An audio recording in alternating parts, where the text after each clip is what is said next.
তারপরে I hope আমি কিন্তু আমার কি বলে এটা ফেরাইছি তুমি BCS you should go to BCS and I think you'll be a good officer believe me তুমি যদি কোনো মতে BCS পার করে আসতে পারো you'll be one of the good officer and that's my I'm going to try your best আচ্ছা তোমার এক বন্ধু আছে কি করতে সেটা এসে দেখে তুমি ইউন হয়ে গেছো আচ্ছা No, I'm serious. আমাদের জেনারেশন তোমার দাদা কিন্তু যদি লাস্ট সেকেন্ডারি হয় বংশের তাহলে কিন্তু লজ্জার বিষয় হবে সেটা you have to continue you have to continue আমি পরবর্তী চেষ্টা করতেছি ইয়ে করার জন্য কিন্তু সে তো আর বাংলা সিজন হইতে হবে you are the only hope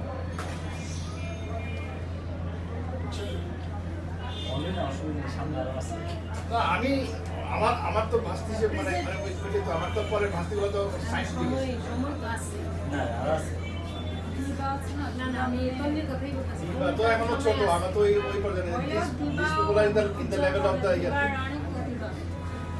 সবাই থেকে ফার্স্ট আমি তো অনেক আগে বলছি তোমাদের দেশ নাকি তো সব কিছুতে অলরাউন্ডার হবে তারপরে হুমায়ুনের মেয়ে আছে আর হুমায়ুনের মেয়েকে আমি কবিতা কাছে দেখিনি তো will be the part of it I think আমি খুব গর্বিত বিহারের মেয়েরা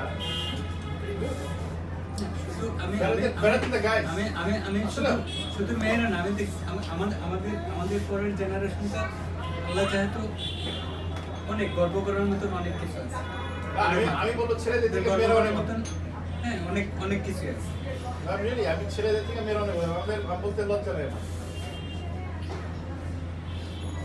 এবং আমি মনে করি আমরা বেশ প্রফেশন তারা তো মানে দাদা মানে এটাই ছিল যে এইখান থেকে একজন নাম করবেন আই থিঙ্ক তোমার বাস্তি এবং চাচা বাস্তির সময় খুব কম ছিল গেছে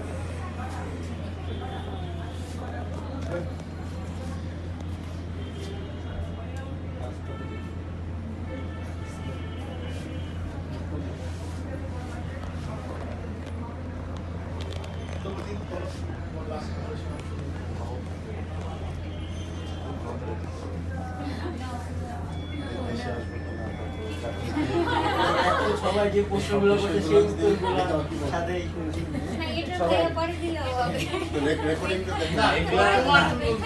এরকম মন্দা ইয়েতে সবকিছু বলা ফেলা উচিত না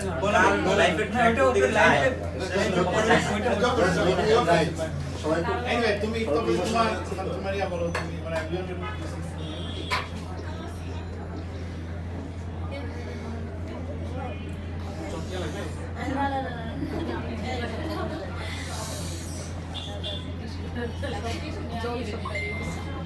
আচ্ছা আমিও খুব ভালো বক্তা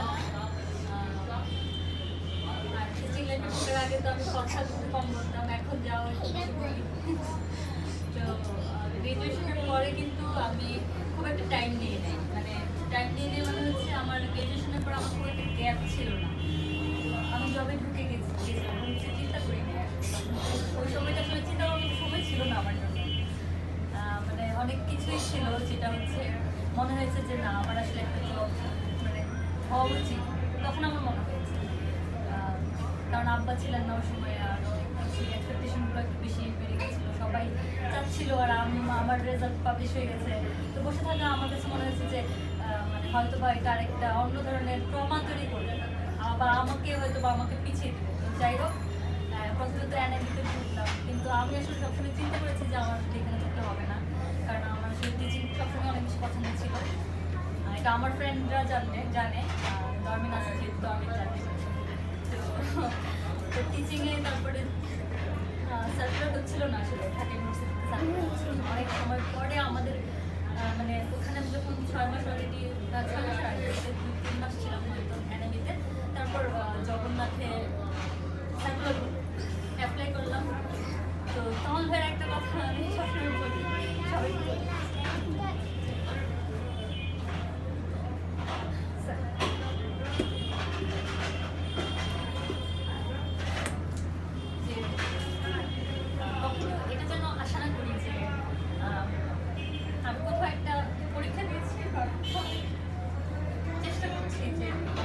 হবে, আমি এটা আশা করছি যেটা আমার হবে বা আমি এটা ডিজার্ভ করি, ওরকম যেন আমি চিন্তা না করি। জাস্ট আপনি যেটা বলেছেন জাস্ট গো ফর ইট, আমি সবসময় এটাই চিন্তা করি, সবসময় জাস্ট গো ফর ইট, আমার যেটা ভালো লাগে আমি ওটার জন্য চেষ্টা করি। তো যাই হোক, আমি চেষ্টা করেছি, শেষ পর্যন্ত হয়ে গেছে। তো আমি ট্যানেমি ছেড়ে দিয়েছি, ছেড়ে দিয়ে জগন্নাথ ইউনিভার্সিটিতে জয়েন করেছি।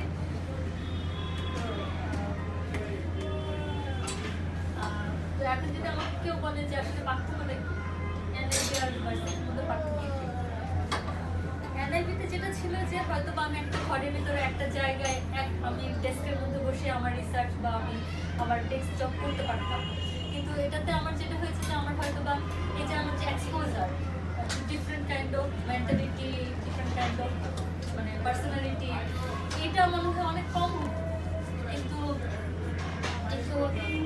ভার্সিটিতে ঢোকার কারণে যখন আমি স্টুডেন্টদের সাথে কথা বলি, আমি অনেক কিছু পড়েছি, বায়োকেমিস্ট্রি পড়েছি, থিওরি পড়েছি, টিচাররা বলেছে বুঝেছি, কিন্তু যখন ক্লাসরুমে ঢুকি, যখন স্টুডেন্টরা কোশ্চেন করে, তখন আমি দেখি যে আমি অন্যভাবে চিন্তা করতেছি, মানে আমি অন্য অনেক কিছু শিখছি। তখন এটা আমার অনেক ভালো লাগে, অনেক ভালো লাগে। মানে তখন আমি ওদের অবশ্যই বলি যে আমি তোমাদের সাথে শিখছি। তো তখন মানে এটা আসলে এনজয় করার বিষয় টিচিংয়ের মধ্যে সবচেয়ে বড় চার্ম, যে আমি শিখি, প্রতিদিন শিখি। আর এই শিক্ষার জন্যই আসলে যখন আমি মনে করি যে আমার এটা মানে আমি যখন এই কোশ্চেনগুলো ফেস করি, অনেক কিছু আমি দেখি যে এখনো মানে আমি মানে শুধুমাত্র ওদেরকে যে আমার বই দিয়ে আমি ওদেরকে ইয়ে করতে পারি না, স্যাটিসফাই করতে পারি না, বইয়ের থেকে আমি যে নলেজ পাইছি সেটা দিয়ে আমি ওদেরকে স্যাটিসফাই করতে পারি না আসলে। তো তারপর যেটা মনে হয় যে না, এইভাবে আসলে কি, এইভাবে তো আসলে কোনো কিছু মানে ওদেরকে আমি শুধু বই থেকে একটা কিছু দেখলাম, আমি ওদেরকে বললাম, এটা তো আসলে কোনো আসলে ইয়ে না। যার কারণে আমার কাছে মনে হয় যে এটার জন্য আসলে ওরা কীভাবে ভাববে, জেনারেল সলিউশন কী, বা এটাকে আলটিমেট কোনো আনসার আছে কিনা, মানে অ্যাবসলিউট কোনো আনসার আছে কিনা, এগুলো কীভাবে জানবে বা এগুলো নিজেদেরকে কীভাবে কোশ্চেন করবে। তো এইগুলো ভাবলে পরে মনে হয় যে আসলে আমরা যে এখন পড়াশোনা করি, এই পড়াশোনাটা আসলে কি, মানে তখন আমার আসলে মনে হয় যে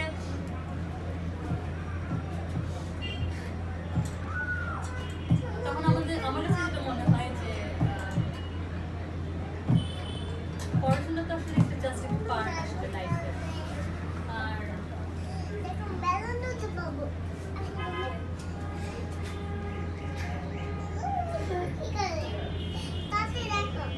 আর পার্ট একটা লাইফের, আমিও একটা রেগুলারই জব করি, তখন আমার সবকিছু অর্ডিনারি মনে হয় যে রেগুলার জব করি, ক্লাসে যাই, পড়াই, চলে আসি।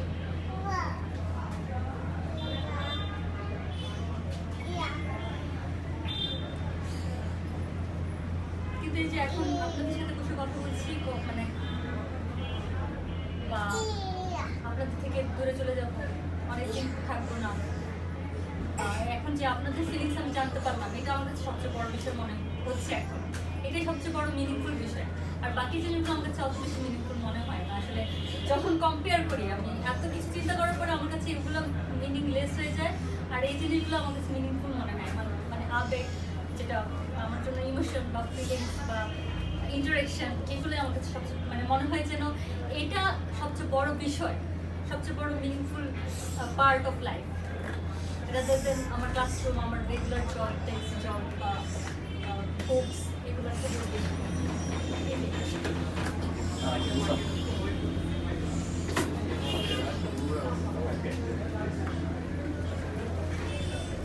একটা জিনিস আমি বাবুর পক্ষে বলতে চাই, বাবু কিন্তু খুবই ওরা চায় আমাদের আপস অ্যান্ড ডাউনস আমাদের ফ্যামিলিতে।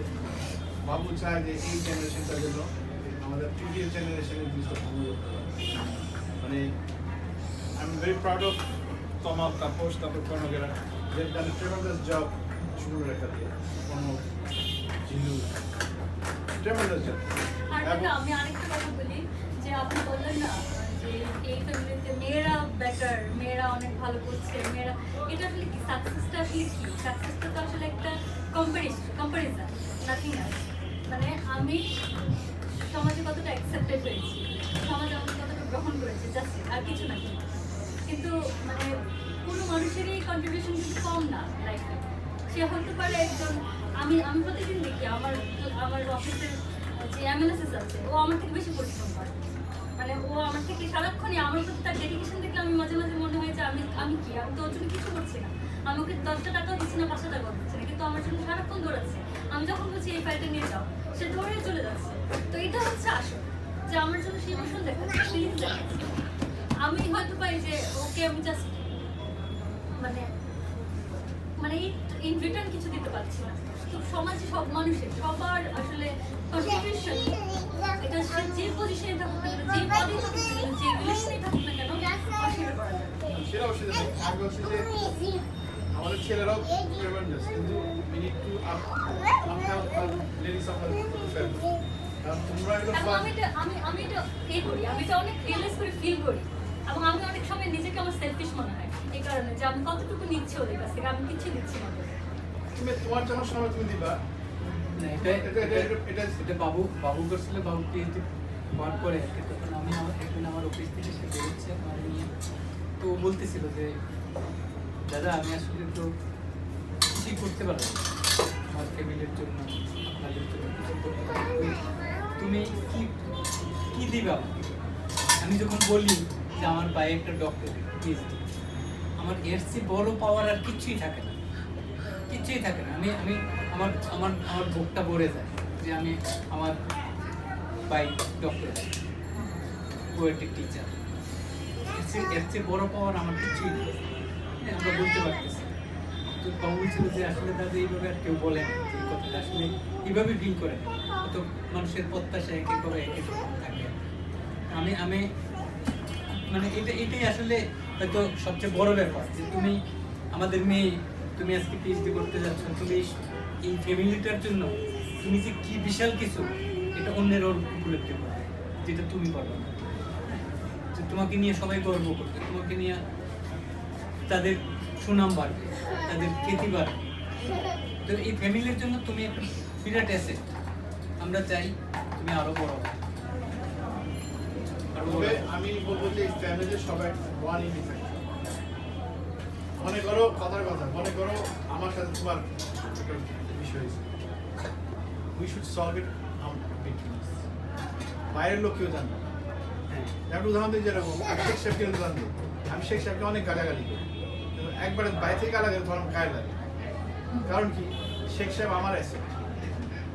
আমি আমার শেখ সাহেবকে কিছু নিতে পারবে না, আমি আমার শেখ সাহেবকে ইয়া করবো, ক্রিটিসাইজ করবো, কিন্তু অন্য ব্যাপারটা করতে বাইরের লোক করতে হবে, তার তো মাথা খাই হবে। একই জিনিস, অনেকে আমার মাওদাদের মধ্যে কিছু হয়, আমি মাওদা সলভ করবো, বাইরে মানুষ ইয়ে দেন, তাদের মানুষ আগুন দিচ্ছে আমাকে। তো এই জিনিসটা যেন না থাকে, আর একতা থাকতেই হবে, ইউনিটি দ্য মাস্ট। অবশ্যই। এবং এটা আমি কিছুদিন মানে গ্রামে থেকে ছিলেন, একটু পলিটিক্সের সাথে ভালোভাবে ইনভলভ ছিলাম।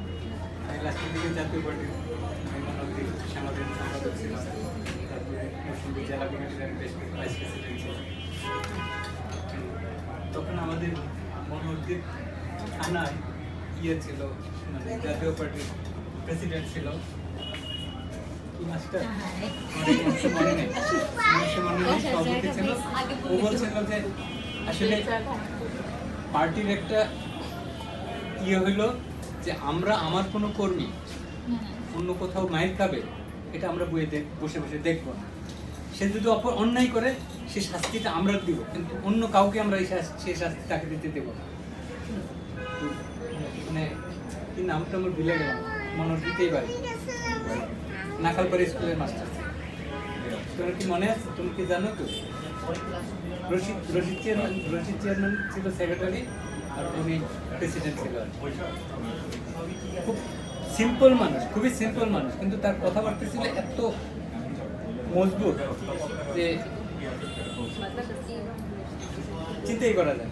তো আমি সেটাই, যে ফ্যামিলিতে আমাদের অনেক কিছুই করবে, কিন্তু আমরা সবাই আসলে নিজেদের মধ্যে সমস্যাগুলি সলভ করবো, অন্য কাউকে যেন কারণ আমি প্রথম যেটা বলছিলাম, এই ফ্যামিলি এই এলাকার শিক্ষার আলো বিস্তার। আমার দাদারা লেখাপড়া জানে, আমার বাবার থেকে শুরু লেখাপড়া। তো আমার বাবা হয়তো খুব বেশি লেখাপড়া করতে পারে না, কিন্তু তা সে এই এলাকার মানুষের জন্য গড়তে টাইনে টাইনে না যে স্কুলে যাওয়ার কথা কল্পনা করে নেয়, তার এই গড় থেকে এই নেয় না লেখাপড়া শিখেছে। সেই ওই যে আমরা যেগুলি আগে শুনতাম আর কি, যে কি বলে এটাকে, যে মাস্টাররা ইয়ে পড়ায়, পাঠশালা না, পাঠশালাও না, ওটা না, মক্তব না, হ্যাঁ ওই যে গাছের নিচে পড়াইতো ওইরকম, মানে অনেকটা ওই রকমই ছিল আমার বাবার এই শিক্ষা দেওয়ার পদ্ধতিটা এই এলাকায়। তো তোমরা তারই প্রজন্ম, অবশ্যই তোমরা তোমার সমাজকে আরো উন্নত করবে।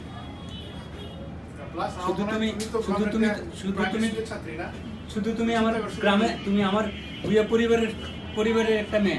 তোমার চিন্তা করো, তুমি চিন্তা করো, তুমি ভুইয়া মানে সেই গঙ্গাদেব প্রাইমারি স্কুলের ছাত্রী, আজ থেকে জাপান যাচ্ছে পিএইচডি করতে। ওই স্কুলে কত বড় গর্ব তুমি চিন্তা করা ভাই। আমরা তো বাইরে বাইরে বড় হয়েছি, আমাদের সাথে গঙ্গাদেব প্রাইমারি স্কুলের কোনো সম্পর্ক নেই। আমার মা বাবা মানে আমাদের ফ্যামিলি, আমার ফ্যামিলি মানে হি ওয়াজ দ্য লাস্ট পারসন যে গঙ্গাদেব প্রাইমারি স্কুল পড়ছে, তারপর চলে গেছে। তুমি সেই গঙ্গাদেব প্রাইমারি স্কুলের ছাত্রী যাচ্ছি জাপানে পিএইচডি। তোমার school, one thing I should say to you, PhD করা আসার পরে you should come to that place যেখানে তোমাকে প্রথমে হাতে কালি করে দিয়েছে, you should say something to them. আমি আমার এক টিচার ছিল হিন্দু ভট্টাচার্য স্যার, আমি ক্লাস 6-এ পড়ি। আমি স্যারকে জিজ্ঞেস, স্যার আপনার কাছে সবচেয়ে ভালো ছাত্র কে, মানে কে ছাত্র আপনার কাছে? যে ছেলে তার গুরুর কাছে ফেরত আসে। বিলিভ মি, আমি যখন ইঞ্জিনিয়ারিং পাস করে আসছি, প্রথম জিনিস আমি আম্মাকে বলছি আমি চলে যাবো, আমি স্যারকে দেখতে যাবো। আমি স্যারকে দেখতে গিয়ে শুনি যে স্যারের হার্ট অ্যাটাক গেছে এবং স্যার ফুলি প্যারালাইজড। এবং আমি যাওয়া স্যারের দেখা করার 7 দিন পরে স্যার মারা গেছে। আমি কিন্তু ফুলফিল করি। স্যার বলছে যে কিনা ফেরত আসে তার গুরুর কাছে সো তোমার কাছে অনেকটা এরকমই। প্রাইমারি স্কুল তোমাকে হাতে করে দিচ্ছে এবং তুমি সেই লাস্ট খড়িটা দিবা তুমি জাপানে। পিএইচডি তো তোমার class primary school first grade 1 শুরু করছো, আর পিএইচডি সেই লেখাপড়ার শেষ পাবে। আমার বাবার আরেকটা গল্প আমি জানি, সেটা আমি শুনছি। বাবা তো প্রথম শিক্ষকতা শুরু করে 24 পরগনায়, কলকাতার পশ্চিমবঙ্গের মধ্যে। তখন ওইখানে যে বাড়িতে থাকতো আর কি, তো উনি ওইখানে ওই যে পুকুরে মাছ ছাড়বে না, তো মানুষ বুঝতো না যে পোনা মাছ এনে ছাড়ছে। তারপরে কতদিন পরে যখন বড় মাছ হলো, ওরা খুব খুশি যে আমার বাবা প্রথম 24 পরগনাতে 5 টাকা বেতনে মাস্টারি শুরু করে। আমার বাবার বেতন ছিল 5 টাকা। মানে ফ্যামিলির ধারাবাহিকতাটা জানা দরকার, যে তোমরা প্রত্যেকে বেরিয়ে আসছো এবং তোমার দাদার থেকেই শুরু আসলে ফ্যামিলির লেখাপড়া। এর আগে আমাদের ফ্যামিলির কোনো লেখাপড়াই ছিল। একটা কথা বলি, আমার বাবা তখন পড়ে, তোমার মানে খুব সম্মতি ইউনিভার্সিটি ভর্তি হয়েছে, কত কলেজে পড়ে কিছু পড়তেছিল। তোমার দাদা মানে ধরছে, মানে তোমার আপন দাদা লিলু কি পারেস ভুল কিছু একটা পড়ছে, আব্বা চলে। তারপর শুনছে আব্বা নাকি কোনোদিন জোরে পড়তো না, এবং জোরে পড়তো না দেখে তোমার আমার দাদি লিলু যে কি পড়ে কিছুই বুঝি না, এবং ওই বাড়ির অমুক কি সুন্দর গুনায় পড়ে। তো ওই বকা খাওয়ার পর থেকে আর কোনোদিন জোরে পড়ে। এবং কাকা তো মানে কি করতে একদিন নাকি কি মনে হয় করছিল আর কি, কত সুন্দর ছিল, ছোটোর সময় খুব সুন্দর। তারপরে রোদে দাঁড় করে রাখছে, লাল হয়ে গেছে রোদে দাঁড় করে রাখছে। যে পরে কি করছিল আর কি, যে কোনো একটা অন্যায় করছিল আর কি, কাকারে রোদে দাঁড় করে রাখছে অনেক। তারপরে সুন্দর মানুষ রোদে দাঁড়ায় থেকে লাল হয়ে গেছে। তারপরে দাদি দিয়ে করে নিয়ে আসছে। আমি এরকম একটা গল্প শুনছিলাম মজার করে। আমার বাবা হলো তোমার দাদার পার্সোনাল ফল, কাজ করছে আমার দাদা দাদি, মানে সেটা অন্য বিষয়। কিন্তু আমাদের আরেকটা চাচা ছিল, আমি আগুনে পুড়ে মারা গেছি। তোমরা কেউ জানো না। মানে আমার বাবার আর তোমার দাদার মাঝখানে আরেকজন ভাই ছিল, এই ইয়াতে আগুন লাগছিল তো মারা গেছিল। এবং খুব ছোট তোমার থাকতে আর কি। দাদা তখন খোদার কাছে জোরে জোরে কান্না করে বলছে যে আমি তো আমার ভাই ফেরত চাই। 24 বছর পরে আমার বাবা ছিল। তোমার দাদার সাথে আমার বাবার বয়স হলো 30 বছর। 24। না 30 বছর। বাবার বয়সের কাকার বয়স ডিফারেন্স 30 বছর। আমরা আনতে তো হ্যাঁ, আচ্ছা যাই হোক, মানে ওইরকম আর কি। এবং বাবা মানে বাবা বাবার ছিল খুব খুব ইচ্ছা ছিল তার ভাই, মানে তার ভাই অনেক বড় কিছু, এবং সেটা হয়েছে। এবং বাবা খুব গর্ব করতো। তো ঠিক আছে, মনে হয় তোমার আমাদের আজকের মানে করতে পারি। আর সবাইকে ধন্যবাদ, অনেক কষ্ট করে আসছেন, অনেক ধন্যবাদ। আমি আসলে খুব ভয় পাইছিলাম। এখন ব্যস্ত থাকবে, এখন আর তোমার মা বাবা- আমরা সবাই হচ্ছে কপুদের সাথে দেখা করার জন্য সিঙ্গেলি ওয়েট করতেছি। তুমি আসবার কপুদের সাথে দেখা করার জন্য আমরা তোমার সাথে সবাই দেখা এটাই, করতে আমি এটাই প্ল্যান করছি সবাই একসাথে, কারণ এইভাবে যাওয়া তো সম্ভব না। সবাই একসাথে না, বসে না, মানে